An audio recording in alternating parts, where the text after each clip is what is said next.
Hello and welcome to the Amateur Austenite. My name is Frances Duncan. I am an author and the founder of the Jane Austen Society of New Zealand. Today we're going to be discussing Chapter 30 of Pride and Prejudice by Jane Austen, and our very special guest today is my sister Paula.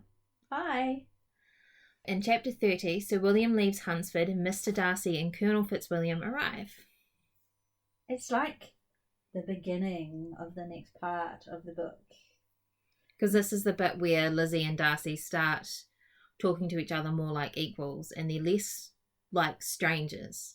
And they are completely like strangers in this chapter, but it's like this is the beginning of what happens next. Because we know there's this visit, and then we know that leads up to the proposal, and then there's the next visit at Pemberley where things really start to shift. So he becomes less of a stranger for Lizzie, but also for us, because pretty much up until this point as readers, we've kind of learnt about him through what others have said about him, particularly people like Mrs Bennet, who are just looking at him as a means of getting her daughters married. And he's not much of a means of that, so she has no use for him. And so we look at him from a different way, but actually saying that is jumping on to the end of the chapter instead of starting at the beginning. My apologies. So we learn more about how Charlotte has set up the household. The whole family returned to their usual appointments after Sir William leaves, and Elizabeth was thankful to find that they did not see more of her cousin by the alteration. The time between breakfast and dinner was passed by him either at work in the garden or in reading and writing and looking out of the window in his own bookroom which fronted the road. There's the whole thing about the way that Charlotte has set up the room so that she has the quieter room so Mr Collins won't come and see her in there.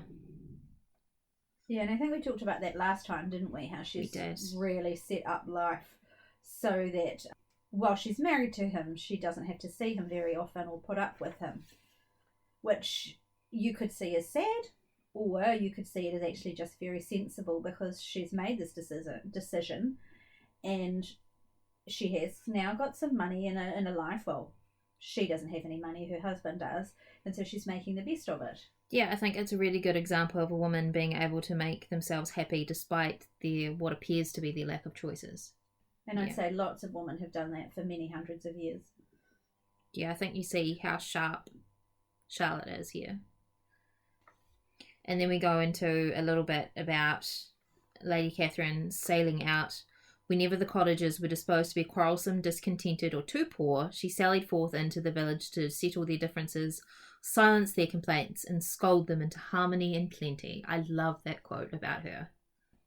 I just actually can't understand it coming from a 21st century perspective, because now people just don't respect their betters. Or their elders. Yeah, that or too. Anyone. Yeah. And people always now argue or fight for what they believe is right. Whereas in those days, as soon as she turned up, there would have been a lot of bowing and scraping, and suddenly people would have shut up no matter what their circumstances or what they were feeling. And it's very hard to understand that when you see on the news riots happening in places where people are unhappy.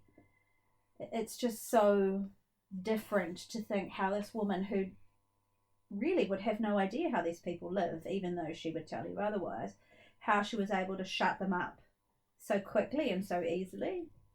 Well, she did own the land that they lived on, so she could have kicked them out. But still these days people don't seem to respect that even. No. You know, people argue with their landlords. And they complain about their landlords. Everyone thinks landlords are evil beings. Yes, which is absolutely not true. No, says the lady who is a landlord. Yeah, so it's definitely funny, but also a sign of the times in which Austen lived. But obviously Lady Catherine de Bourgh is a bit of a caricature. She's a bit of an over-the-top example of what people were like in those days. But still, it does really show a stark contrast between how people live now and how people lived then.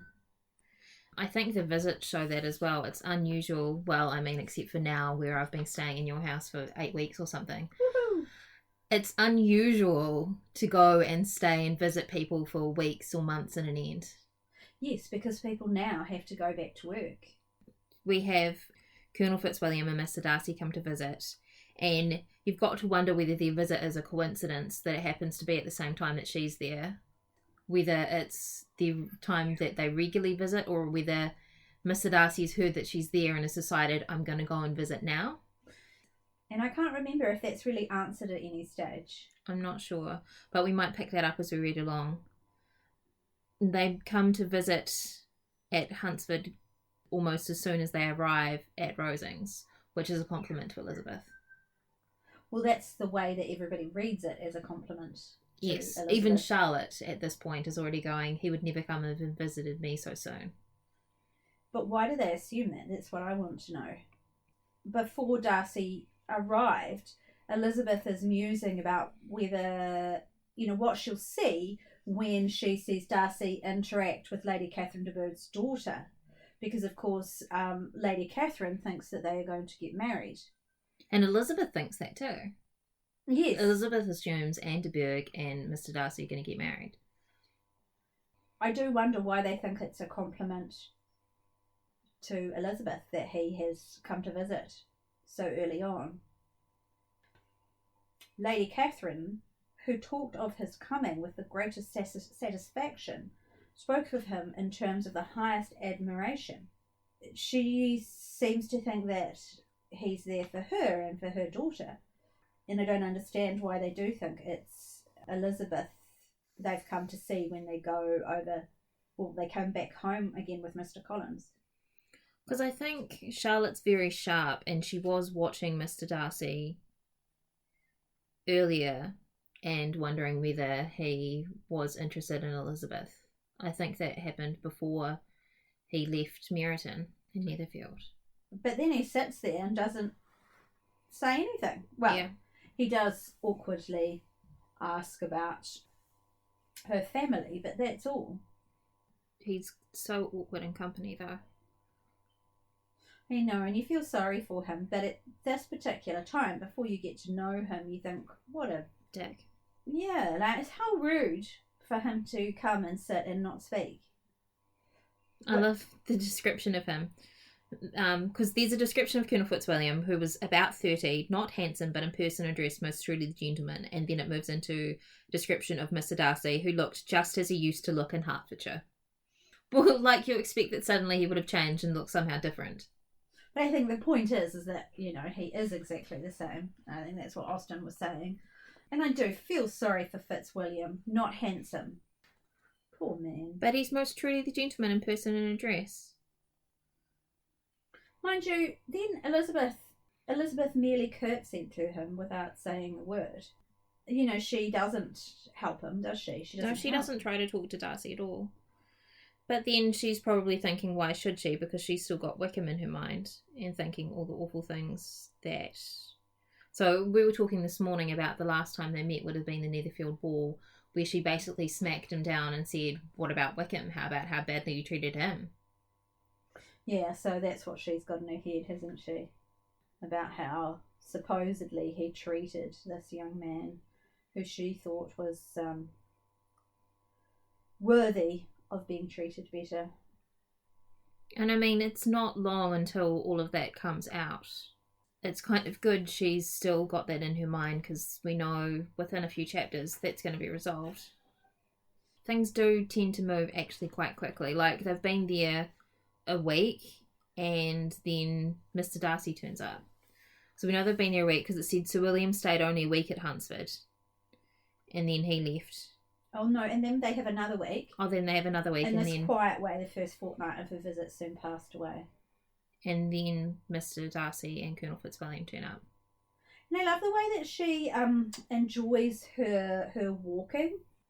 Young women at that time were encouraged to play the pianoforte or do handiwork. What is it called? Not handiwork. Needlework. Needlework.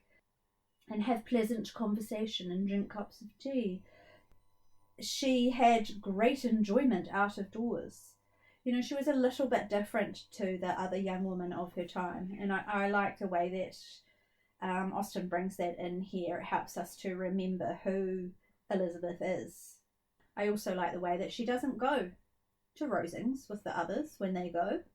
And she also wonders why Charlotte goes so often. And then it says, till Elizabeth recollected that there might be other family livings to be disposed of. So she could not understand the sacrifice of so many hours. So because of the family livings, she understands the sacrifice of so many hours. She's honest about the fact that she doesn't like Lady Catherine and wonders why Charlotte goes, and then, understands it. But I do wonder if she'd actually do it herself. No, but she can see the business arrangement that's happening in front of her. Yeah, exactly. She can acknowledge what's happening. But she doesn't need to be involved. And that is our summary of Chapter 30 of Pride and Prejudice by Jane Austen. Thank you for listening. My name is Frances Duncan. You can find me at francesduncanwrites.com and on Twitter at Frances_Duncan. Thank you for listening, and I wish you happy reading.